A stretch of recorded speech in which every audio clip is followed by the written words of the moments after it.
Sister का नाम किरण देवी और ये झारखंड के रहने वाले हैं। इनकी 3 टेस्टमनी है।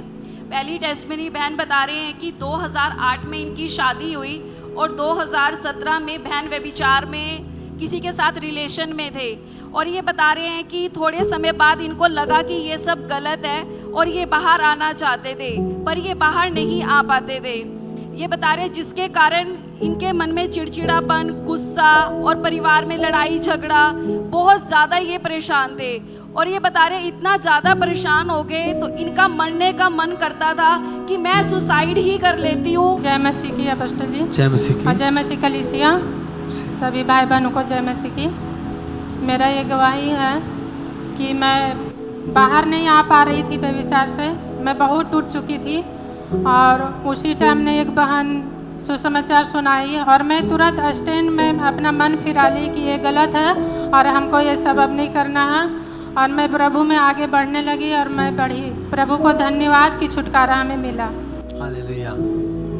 आप समझिए, वो अपनी गवाही को उन शब्दों में बता रहे हैं कि उनके साथ क्या हुआ, पर अगर आप उसकी गहराई में जाएं, समझिए जब शैतान माइंड को पकड़ता है तो वो एक व्यक्ति को, उसके हालात को, उसके माइंड, उसके हर चीज़ को वो बदतर से बदतर करने पर तो वो लग जाता है। और क्या कह रहे हैं, जिसके द्वारा प्रेशर माइंड के ऊपर, चिड़चिड़े रहते थे, गुस्सा आता था। समझ रहे हो आप क्यों? क्योंकि जब डेविल कंट्रोल करता है माइंड को, गलत थॉट्स, गलत तरीके से चीज़ें आना मुश्किल होता है। चाहते तो है कि आज़ाद हो, चाहते तो है कि नहीं आए ऐसी चीज़ें, पर क्या वो जब कंट्रोल डेविल का होता है तो आपे में नहीं रहता व्यक्ति, पर परमेश्वर छुटकारा देने वाला परमेश्वर है। और जब उसके पास आते हैं वो अपने लोगों को छुटकारा देता है। और बहन ने बताया कि मुझे नहीं पता था, मैं सिर्फ परमेश्वर को मैं पास आई, मैंने जाना कि ये गलत है, ये ठीक नहीं है, और परमेश्वर ने मुझे आज़ाद किया, उसने मुझे छुटकारा दिया। पास्टर जी ये बता रहे हैं जैसे ही लाइव मीटिंग को देखना स्टार्ट किया और जब मम्मा जी के वचन को सुनते थे, ये बता रहे हैं इनको पता ही नहीं चला ये कब उस व्यभिचार से बाहर आए। और ये कहते मेरा जीवन इतना आनंद से भर गया, इतनी शांति से भर गया जो मैंने अपनी जिंदगी में कभी महसूस नहीं की थी। वचन में लिखा है एक बात, तुम सत्य को जानोगे, तुम वचन को जानोगे, तुम वचन को समझ रहे, परमेश्वर की बातों को जानोगे और वो तुम्हें आजाद करेंगे। सत्य तुम्हें आजाद करेगा, उन बंधनों से वो आजाद करेगा। तो उन्होंने क्या बोला कि जब मैं वचन को सुनती थी, खुदा के दासी वचन कहते थे, और वचन मुझे चुभता था, वचन मुझसे बात करता था, और वचन उस सत्य ने मुझे आजाद किया। हालेलुया। याद रखो, ये आपका टाइम तैयारी का होता है। गवाहियाँ सुनना मतलब तैयारी का समय। और जैसे ये अपने छुटकारे को लेकर गई हैं, यहाँ पे खड़ी हैं, तो वैसे ही अपने छुटकारे को हमें प्राप्त करना है। हालेलुया। समझ रहे हो? इन्होंने कहा वचन के द्वारा, वचन ने मुझे बदला, वचन के द्वारा शैतान के चुंगल से मैं आज़ाद हुई। आपने उस चीज़ को पकड़ना है। वचन मतलब वचन सामर्थ्य है, परमेश्वर के मुख से निकला हुआ वचन काम करता है। तो आज मैं भी वचन को सुनूंगी और वचन मेरे बंधनों को, मेरे परिवार को आज़ाद करेगा यीशु। और मैंने कहा चेक करना, वचन को ध्यान से सुनोगे तो परमेश्वर काम करेगा। हालेलुया। इसलिए सबसे ज्यादा शैतान किस समय पर? वचन के समय पर आलसपन, नींद, अलग अलग ख्याल, बाहर जाने का मन, इधर जाने का मन, पर उस समय को आपने यूं ही नहीं गवाना। आपने स्थान पे बैठ के एक एक शब्द को ध्यान से सुनना है। आमीन। मेरा विश्वास है आज अद्भुत होगा यीशु के सामर्थ्य नाम से। पास्टर जी सेकंड टेस्टमनी इनके हस्बैंड की है, उनकी फोटो को हम स्क्रीन पर देख सकते हैं। ये बता रहे हैं 15 सालों से इनके हस्बैंड नशे करते थे, हर प्रकार का नशा करते थे, जिसके कारण घर में लड़ाई झगड़ा रहता था और अपनी इनकम भी सारी नशों में उड़ा देते थे।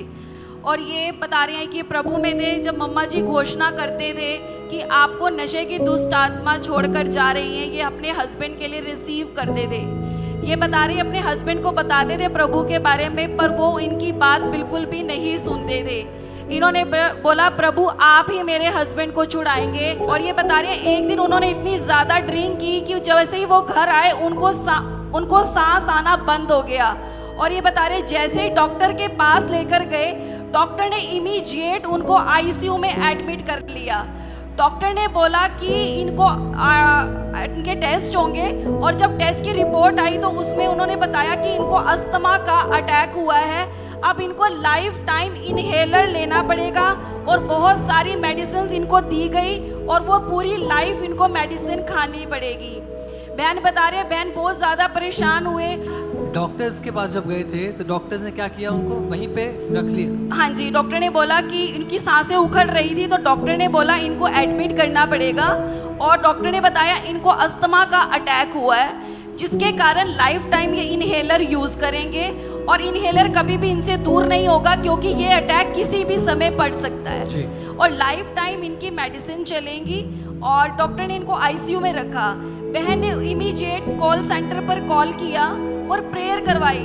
तो ये बता रहे हैं, जैसे ही मैं प्रेयर करवा कर गई, मैंने देखा कि डॉक्टर उनकी ऑक्सीजन पाइप उतार रहे हैं। मैंने डॉक्टर से पूछा, आपने इनकी ऑक्सीजन पाइप उतार दी? उन्होंने बोला, हम भी हैरान है कि इन्होंने अपने आप से सांसें लेना शुरू करी और ये ऑक्सीजन पाइप हमने इसीलिए उतारी है। इसलिए वचन में लिखा है याकूब में, धर्मी जन की प्रार्थना के द्वारा बहुत कुछ संभव है।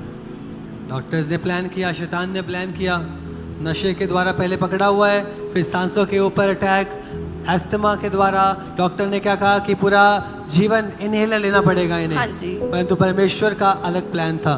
इन्होंने प्रार्थना करवाई और प्रार्थना का उत्तर उन्हें मिला। पास्टर जी ये बता रहे हैं कि और प्रभु ने अद्भुत रीति से इनके हस्बैंड को भी दर्शन दिया, क्योंकि इनके हस्बैंड प्रभु पे विश्वास नहीं करते थे। ये बोलते थे कि आप मीटिंग देखो, वो नहीं देखते थे।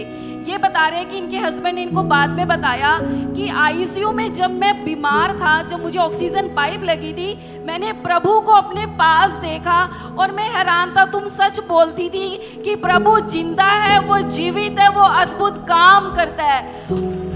हालेलुया। मैंने कहा, जो आपके परिवारों में विश्वास नहीं करते, ऐसा डिवाइन एनकाउंटर उनके साथ हो कि वो विश्वास करें कि यीशु ही जिंदा परमेश्वर। Hallelujah, hallelujah. हमें सुना आज कभी क्या बोला? याद रखो, जब आप विश्वास करते हैं, आपने बहुत प्रार्थनाएं करी हैं, अब है काम को होता हुआ देखने का। परिवारों में यीशु के सामर्थी नाम से मैंने कहा, डिवाइन एनकाउंटर्स आपके परिवारों में। जो लोग विरोध करते हैं, जो लोग सुनते नहीं हैं, वो एक डिवाइन एनकाउंटर को देखेंगे यीशु के नाम से, आपकी प्रार्थनाओं के द्वारा। हालेलुया। पहले क्या कहा बहन ने कि नहीं मानते नहीं थे, विरोध नहीं, सुनते नहीं, पर जब इनकाउंटर हुआ, खुद उस परिस्थिति पे थे, उन्होंने कहा, इनकाउंटर में देखा कि कोई साथ में खड़ा है, हाँ जी, और बताया कि परमेश्वर ही तुम्हारा जिंदा परमेश्वर है। हालेलुया। परमेश्वर महान है। पास्टर जी ये बता रहे हैं, जैसे ही वो घर आए, उन्होंने कोई नशा नहीं किया, पूरी रीति से वो ठीक है। आज 5 साल हो चुके हैं, वो कोई नशा नहीं करते, पूरी रीति जो से 15 सालों से नशा करते थे, अब 5 साल से कोई नशा नहीं कर रहे, पूरी रीति से आजाद है, और वचन ने इस परिवार को बदला है। हाँ जी, बस। तारीफ करो सभी जोर से। पास्टर जी इनकी 3rd टेस्टिमनी भी है। बहन बता रहे हैं कि ये ANM नर्सिंग का कोर्स कर रहे थे, इन्होंने वो कोर्स पूरा किया और डिग्री ली, और इनके सभी फ्रेंड्स की स्कॉलरशिप आई। ये सोच रहे थे मेरी स्कॉलरशिप क्यों नहीं आई। इन्होंने कॉल सेंटर पर कॉल करी, प्रेयर करवाई और अपने स्पेशल सीट को सो किया। और ये बता रहे हैं, जैसे ही इन्होंने अपने सीट को सो किया, उसके 2 दिन बाद ही इनके अकाउंट में वो स्कॉलरशिप आई, जिसकी अमाउंट 65,000 थी। तारीफ करो सभी। अद्भुत रीति से परमेश्वर ने इनको व्यभिचार से आजाद किया, हस्बैंड को नशों से आजाद किया, और जो रुका हुआ काम था, वो रुके हुए काम में जो शैतान की ओर से डिले चल रहा था, परमेश्वर ने उसे तुरंत किया। हालेलुया। परमेश्वर सामर्थी है। बोलो, परमेश्वर सामर्थी है। परमेश्वर सामर्थी। Hallelujah, hallelujah, hallelujah. हालेलुया। याद रखो, परमेश्वर आपके सारे हालातों को जानता है। एक व्यक्ति जब प्रार्थना करता है, उसको लगता है कि नहीं, परमेश्वर को सिर्फ मेरे बारे में पता है, मेरे वाइफ के बारे में नहीं पता, मेरे बच्चों के बारे में नहीं पता, मेरे काम के बारे में नहीं पता। नहीं, ऐसा नहीं है। जिसको वो जानता है, उसका जो उसके साथ कनेक्ट है, वो सबको जानता है, सबको देख रहा है, और वो सब में सुधार लेकर आएगा अपने समय पर। हालेलुया। वो सुधार पक्का है और अपने समय पर। हमारा काम क्या है? विश्वास योग्य रहना, वफादार रहना। जो उसमें करते हो वो करते रहो, प्रार्थना करते रहो, रेगुलरिटी। कुछ समय पहले अगर आप खुदा के दासी बता रहे थे कि दानियल का क्या था, वो रेगुलर था। जब प्रार्थना करनी है 3 टाइम वो प्रार्थना कर रहा था, चाहे कैसे मर्जी फरमान आए, कैसे मर्जी ऑर्डर आए, उससे नहीं उसका ध्यान था कमिटमेंट, कि नहीं मैंने परमेश्वर के साथ कमिटमेंट करनी है। जब आप परमेश्वर के साथ कमिटमेंट करते हो कि नहीं मैं उसका वचन मिस नहीं करूंगी, मैं उसका वचन मिस नहीं करूंगा, मैं उपवास मिस नहीं करूंगी, जो पवित्र वेदी से जो बात बोल दी गई है कि मैं ये करना है, उपवास करना है, ये स्पेशल कुछ भी है मैं उसे करूंगा। जब उसे आप ठानते हैं, याद रखो परमेश्वर एक ऐसी गवाही बनाता है जो आपके सोच में नहीं होती, यीशु के नाम से। आमेन। हालेलुया। हालेलुया। तारीफ करो यीशु के लिए और इस छुटकारे के लिए जो इस बहन ने, उसके पूरे परिवार ने अपने जीवन में देखा है। हालेलुया।